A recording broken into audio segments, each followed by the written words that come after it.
예, 통합진보당 대변인 홍성규입니다. 세 가지 말씀드리겠습니다. 민주당과 새정치연합의 신당 합의에 정작 불이 나고 비상이 걸린 곳은 새누리당입니다. 3자 대결의 어부지리를 노렸다가 당황해하는 기색이 역력합니다. 대변인은 물론 부대변인까지 총출동하여 비난과 성토를 쏟아내더니 급기야 민주화 세력 앞에 부끄럽지 않느냐는 질타까지 등장했습니다. 아무리 급할지언정 새누리당의 민주주의 운운은 지나가던 소가 웃을 일입니다.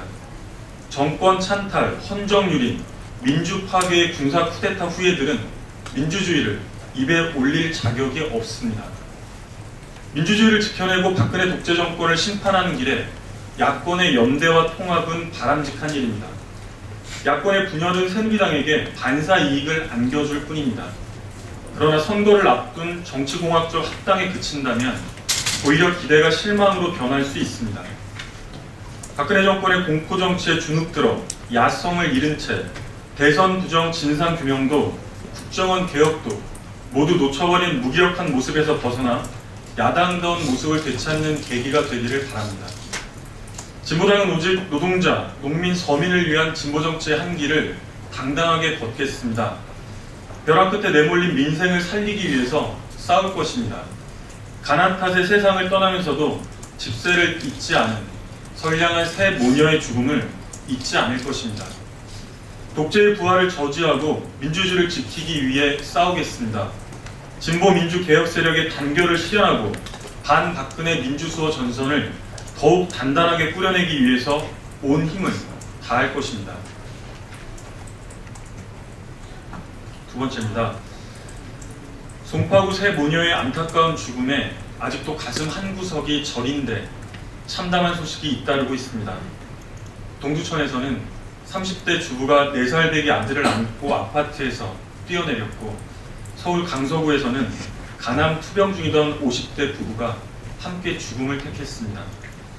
국민이 있어서 나라와 사회가 존재합니다. 도저히 살 수 없어 죽음을 택할 수밖에 없다면 이미 정상적인 사회라고 할 수가 없습니다. 그야말로 생존 자체가 걸린 비상시국입니다.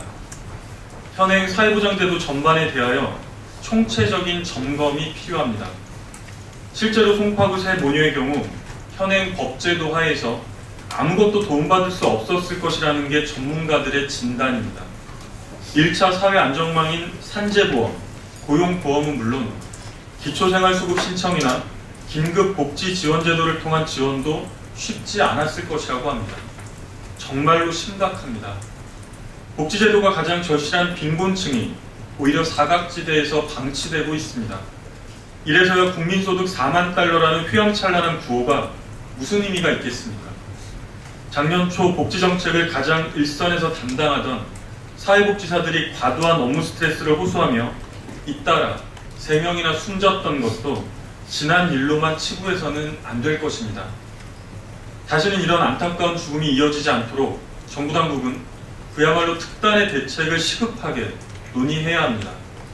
한결같이 죄송하다, 미안하다는 유서를 남기고 떠난 우리 이웃들에 대하여 책임을 다해야 합니다. 삼가 고인의 명복을 빕니다. 세 번째입니다. 이성환 경찰청장이 집회 시위에 대한 강경 대응 기조를 거듭 천명했습니다.